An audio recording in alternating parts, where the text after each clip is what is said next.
Oi, pessoal, tudo bem com vocês? Pessoal, hoje eu queria trazer uma breve reflexão com vocês, uma breve meditação lá em Salmo 19. No Salmo 19, quem escreveu foi Davi, e Davi, ele começa o salmo, para mim esse Salmo 19, ele é lindo, porque o tempo todo Davi está glorificando a Deus. Então, em todo tempo, Davi, ele começa o salmo, para vocês terem noção, dizendo: os céus declaram a glória de Deus, o firmamento proclama a obra de suas mãos. Então, aqui, durante o salmo, Davi, ele sempre glorifica a Deus. Ele fala que toda a natureza glorifica a Deus. Um dia após o outro glorifica a Deus.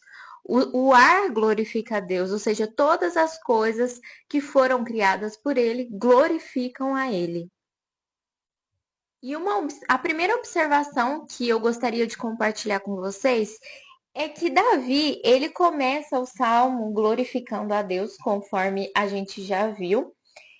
E Davi, ele usa expressões da natureza. Ele fala que nos céus ele armou uma tenda para o sol, ou seja, o sol glorifica a Deus da forma dele, a lua glorifica a Deus da forma dela. E o que, que eu pude perceber isso?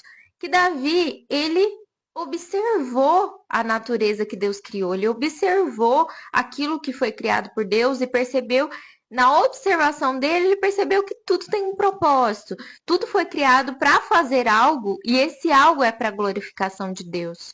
A grandeza do sol, a grandeza do mar, a grandeza do ar foram feitas para a glorificação do nome de Deus. E isso a gente percebe que ele e a gente percebe que Davi parou para observar isso. E isso me veio na minha mente, no meu coração. Quantas vezes a gente deixa de parar e observar a grandeza de Deus em nossa volta? Às vezes o nosso dia está tão corrido, a gente tem tanta coisa para fazer, trabalho, casa, enfim, a gente tem tanta coisa para fazer que a gente esquece de simplesmente parar, respirar e olhar ao redor e perceber a grandeza de Deus ao nosso redor.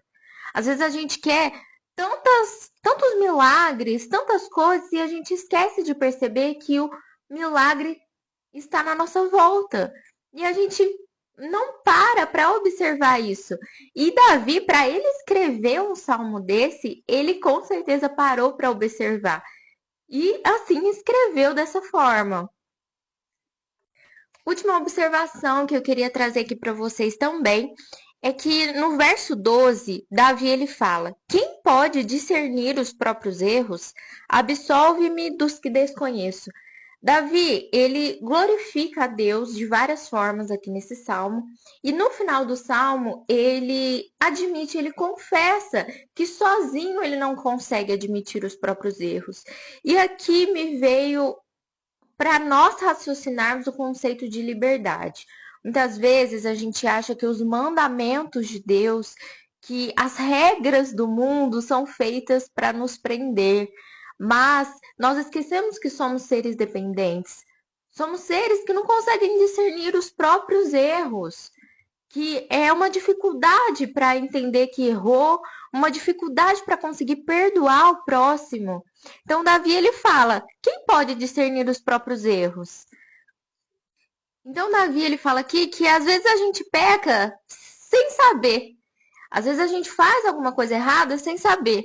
Às vezes você fala alguma coisa para alguém, você faz um comentário sobre alguém e você nem percebe que aquilo chateou a pessoa, que aquilo ofendeu a pessoa. Então, olha como somos seres dependentes, somos seres que dependemos de alguém maior. E Deus sabe a matéria-prima que somos feitos. E é por esse motivo que Deus deixou o maior manual para nós, que é a palavra de Deus. E seguir a palavra de Deus não é ser preso, não é ser um prisioneiro. Você ser prisioneiro é você ser preso no pecado e não conseguir sair dele. É você pecar todos os dias e não ter força para falar: Deus, amanhã eu não vou fazer mais. Mas você acaba fazendo. Isso é ser prisioneiro. Mas quando nós temos a confiança em Deus, quando nós temos a obediência nos mandamentos de Deus, nós podemos dizer que somos verdadeiramente livres, que nós não somos presos no pecado, que nós não conseguimos parar de fazer um erro, um pecado, porque nós temos um Deus, primeiro, que perdoa quando você tem um coração arrependido, e quando você tem um coração arrependido e recebe o perdão de Deus, você é liberto de verdade. Você tem uma liberdade verdadeira que o mundo não consegue te oferecer, que às vezes o mundo não consegue conceituar essa liberdade.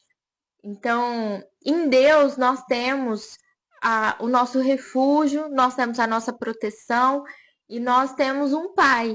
Um pai que cuida, um pai que perdoa, um pai que está a todo tempo dando recomeços para nós, dando oportunidades novas.